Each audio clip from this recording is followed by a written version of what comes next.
Hi there, welcome along to Sky Sports News live from St James's Park. Darkness is falling, but the party will continue long into the night here in Newcastle because the supporters of this club have got what they've wanted for many a year. New owners. Mike Ashley's time is over, and it is now a Saudi-backed consortium which takes main charge of Newcastle United Football Club. One of the owners, Amanda Staveley, has started with a promise. We will win the Premier League within 5 to 10 years. The man who did that interview with Keith Downey is alongside me. A monumental day for Newcastle United and a big promise from the new owner straight away. Yeah, a huge day. It really does feel like a significant day, Rob. We can just hear the car horns beeping in the background. You can hear the Newcastle United fans still singing over our shoulder. Thousands of them have gathered here.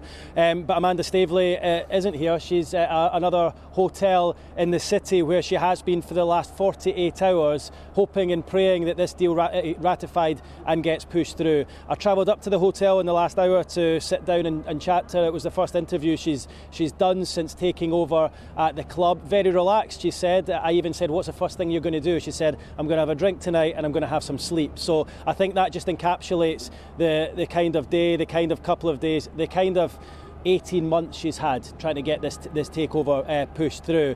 But yeah, really interesting to hear from her. Very relaxed. She had a lot to say about the future, but obviously didn't want to make too many big calls. But that was the line that I took out of it. I just asked at the very end, I said, you know, what is the 5 to 10 year plan for this football club moving forward? And she said, you know, to win trophies, to do well. I said, is that to win the Premier League? And she said yes. So this is the interview coming up. Full 8 to 10 minutes worth of Amanda Staveley having taken over at Newcastle United. This is just an hour after she got the keys to the place. So Amanda, congratulations. Hi, Keith. Hi, welcome to Newcastle as a city, welcome to Newcastle United. I suppose you probably feel like you know it very well after the last 4 years. If you can you try and sum up the last 4 years and then the last 48 hours?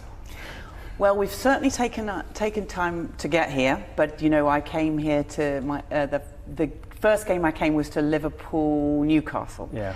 And it took me, well, half an hour, and I was in love with the city, with the club, with the amazing fans, and so it's just been extraordinary. Today's just been extraordinary. Well, let's talk about the fans first of all. I've just been down at St James's Park myself. There's thousands of them there, all singing, all excited for the future. And I noticed there when the deal was struck, the first thing you did before you came to speak to us is go and speak to a few of the fans who've been waiting here today. How nice is it to feel that you're part of them now, and what is your message to them? Well, we would first of all like to thank the incredible fans. We wouldn't be here without them today. It's their club. We want to be great custodians of this club. We take our role very, very seriously, and we know that we want. I think what we don't want to be in danger of is over-promising, because I've seen a lot of people come into clubs and say we're going to do this, but really, genuinely, we want to really invest in every area of this club at every level. And we know it's at the heart of the community. You can feel that. I mean, it's just so touching for me as well. To finally, be able to talk about this openly.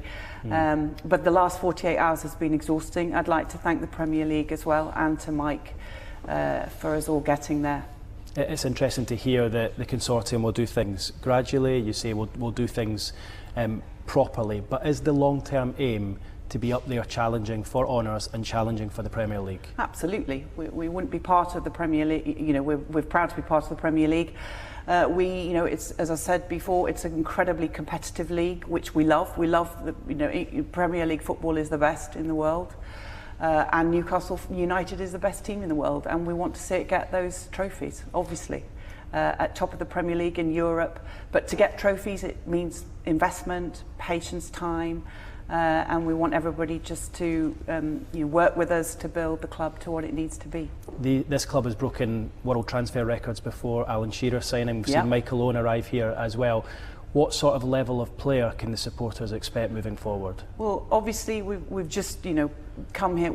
We've got a great squad. We're really proud. I had a great chat with Jamal tonight, and as captain, and we're really excited about strengthening the squad. But we have to work within financial fair play, and we have to make sure that this is done over a longer term. But you can know then to be assured that we want to invest at every level, and we obviously want to get the best squad we possibly can. I think they'll read between the lines there and say that's big name players, which is what they want. Well, everybody talks about it, but also actually what you need is a team that works well together. Absolutely. And that's also just as important. So. You said you spoke to Jamal Lascelles tonight, the captain. Yes. Have you had a chance to speak to the manager as well? I did speak to the manager and say hello and introduce ourselves, and we look forward to speaking to him over the next few days. Yeah, but there's an international break at the moment, so I think everybody's probably just relieved at having some rest before the Tottenham game. And I know I hate asking you this question when you've only been in the hot seat for an hour.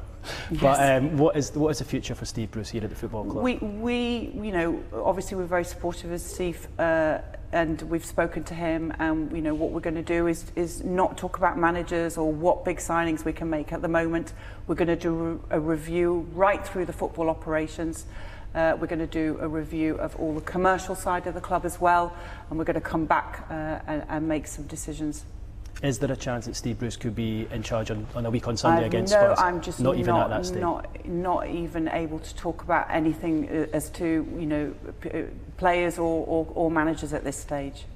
Is there any concerns over the club being where they are at the moment in the bottom three? Yeah, obviously for me, yes. I mean, I watched the club it's on a loop. Relegation is a real big issue at the moment, and we're going to have to work hard. And performance, could do with some improvement. But we've got a great squad, and this squad should not be at 19th position. It really shouldn't. But I just kind of feel very much that with a fair wind and some hard work, we'll get there. Does that show the commitment of yourself and the rest of the consortium that you are insistent on pushing this deal through, despite the fact you're taking over a club who are currently in the relegation zone? Yes, I think it also shows the commitment of PIF and Jamie Rubin. It's something that everybody...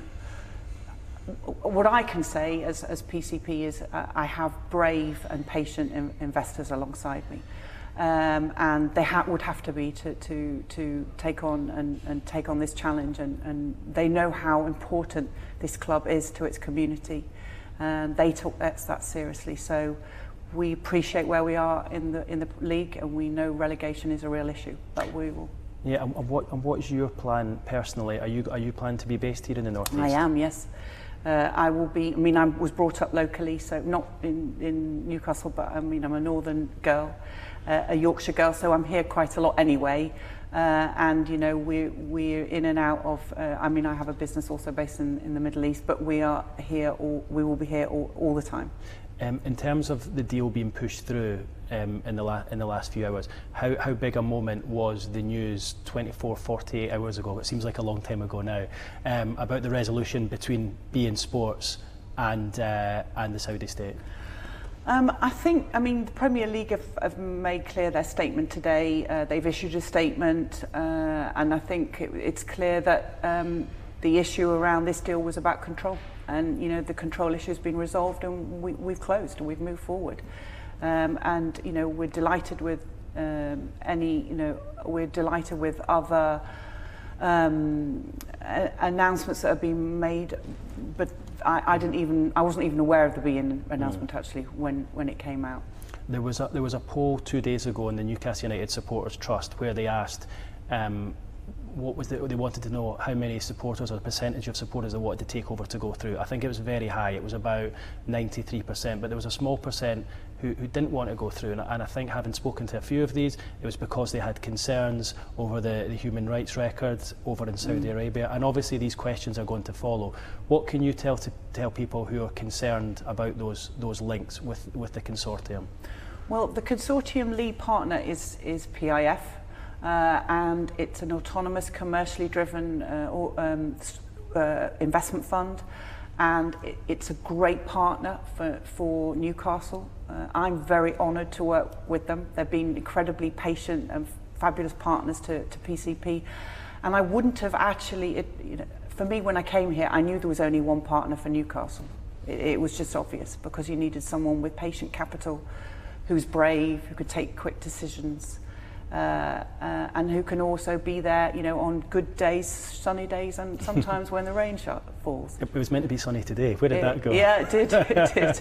But anyway, so you know, I do hear, but we want all fans to talk to us. So anybody that has any issues, they know we're here and they need to come talk to us, and we'll take them through our plan and introduce everybody to the PIF team. What is the first thing you'll do in the job once you've got these interviews out of the way? Oh, I don't know. I'll probably, I don't know. I think tonight I'm definitely going to sleep. I haven't slept for a long time. But you probably deserve a little drink as well. I might have a little drink, yeah, definitely. Yeah. So, but it's good. Yeah. And I'm going to speak to my son because he's only 6, but he got into his football school team at 6 years old, so it's a big thing. So he's going to be proud of you now then? He'll be proud of me, and I think I'm really proud of him, so I'm going to just have a chat with him. Yeah, great stuff. I just want to ask you one more in terms of the long-term goal. What is the long-term goal? Where do you see Newcastle United as a club in, say, 5 to 10 years' time? Well, we want Newcastle United deserves to be top of the Premier League, and you know we want to get there, and it'll take time, but we will get there.